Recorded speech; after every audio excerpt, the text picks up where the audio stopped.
आणि या सुरेश धस या परळीला बदनाम करण्याचं हे कटकारस्थान या ठिकाणी हे रचत आहेत।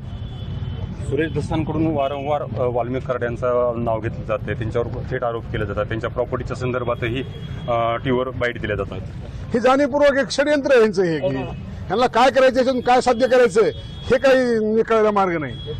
कुठल्याच गोष्टीमध्ये त्यांचा संबंध नसताना त्यांचा विश्वास भाजपाच्या महाराष्ट्राच्या अध्यक्षावर नाही, मुख्यमंत्र्यावर नाही, न्याय देवतेवर नाही, SITवर नाही, CIDवर नाही, मग ह्याला करायचं काय?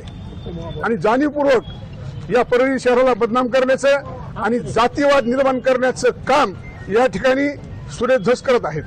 त्यांना आता 15 दिवसाची न्यायालयीन कोठडी देण्यात आली। मग संदर्भात काय अधिकृत माहिती आलेली आहे का आपल्याकडे? आणखी नाही काय, पण मुद्दा म्हणून सुरेश धस जातीय तेढ निर्माण करीत आहेत। स्वतः भाजपचे असून स्वतःच्या गृहमंत्र्यावर त्यांचा विश्वास नाहीये, मुद्दाम स्वतःच्या स्वार्थापोटी हे मुद्दाम नाव गवण्याचा प्रयत्न करीत आहेत। प्रॉपर्टीच्या संदर्भातही ते पुरावे सादर करत आहेत। प्रॉपर्टी कुठं आणखी नाहीच ना, कुठले पुरावे? इकडं कोणतरी काहीतरी बोलणार, तिथं इथं आहे, इथं ते आहे, तिथं ते आहे, फक्त चर्चेमध्येच ना। मूळ कारण काय वाटतं की वाल्मिक कराड यांचं नाव वारंवार कशामुळे घेतलं जाते? मुद्दाम राजकारणासाठी बोललं जात आहे ना बरे।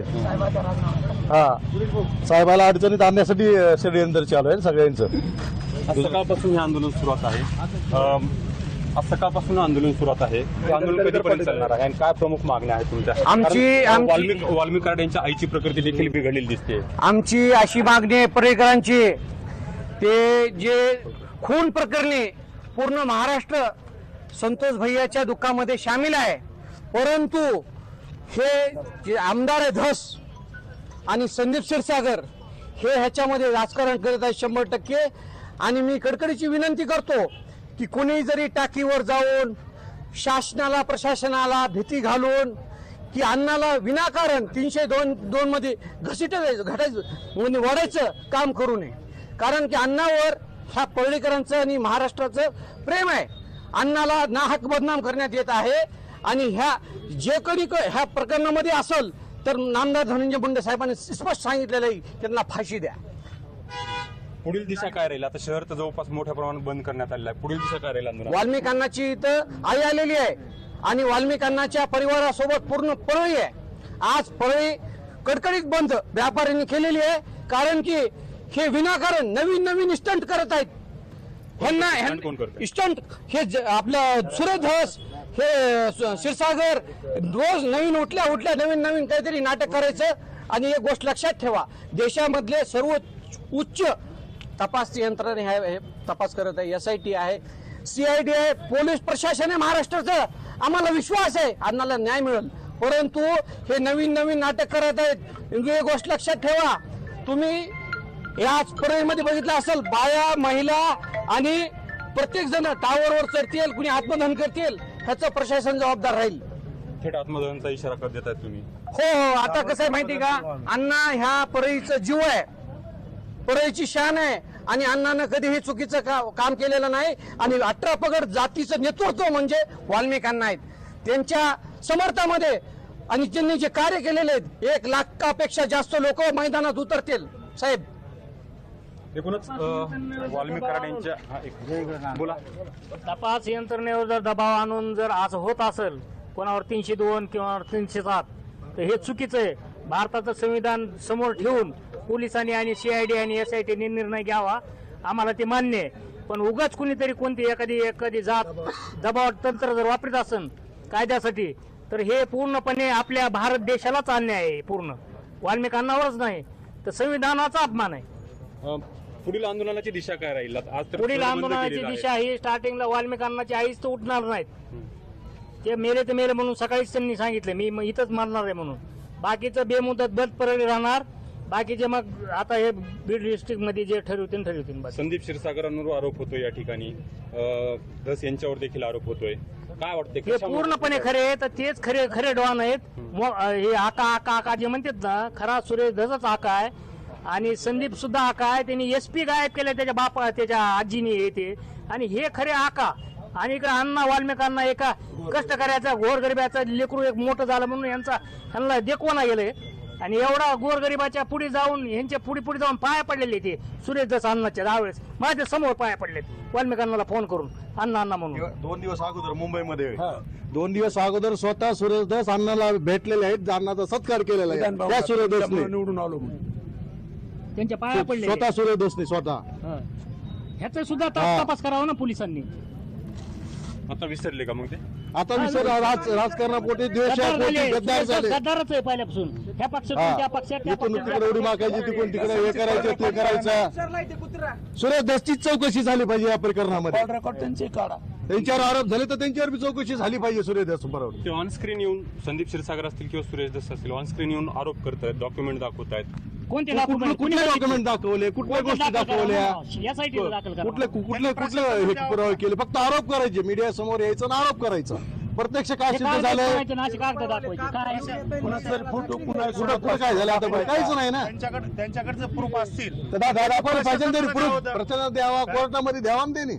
काय त्यांच्याकडे फक्त आरोप करायचे. हे संविधानाचा अपमान आहे. दबावाखाली घेऊन पोलिसला आणि कायद्याला विनाकारण वाल्मिकांना अडकवण्याचा प्रयत्न आहे आणि हे अन्याय आहे म्हणजे अन्याय आहे. हे असं होतं का रोडवर यायचं, ह्याच्यावर 302 करा, ह्याला मोका लावा, ह्याला हे करा. संविधान आहे का ना भारतात?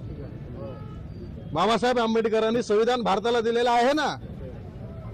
न्यायदेवता आहे त्या पद्धतीनं चलन. हे आज हे करा, उद्या ते करा, हे एसपी ची बदली करा, त्याचं ते तसं करा, त्याचं हे करा, त्याचं हे करा. हेच झाले, हेच झाले सगळे. सगळ्या समाजात देश निर्माण करायचं काम सुरेश दस करीत आहे. सगळ्याला बसवून सुरेश दसनंच तपास करावं. सगळ्याला घरी बसवावं. SIT असेल, CID असेल, त्यांच्यावर मारत असेल त्यांना सुरेश दस न्यायाधीश करा. सुरेश दस राजीनामा द्यावा, त्यात खुर्चीवर येऊन बसून तपास करावा. तपास करायला हवा. सुरेश दसांनाच. आणि मनोज जरांगेने सुद्धा कुणावर भरोसा राहिलेला नाही त्यांचा बी. ह्याच्यावर हे असं करा, त्याला ते तसं करा, त्याला ते तसं करा. जाती ते निर्माण करायचं काम करीत आहेत नाही. वड्या नाल्याचे म्हणला ते तुम्ही कोणाचे ते सगळ्या जगाला माहिती आहे. तुम्ही सुद्धा यवनाच्या अवलाद देता. इकडून सांगतात परभणी आहे, तिकडून धाराशिववाले म्हणतात, ह्यांच्या घरात घुसा म्हणतात. हे काय प्रकार आहे?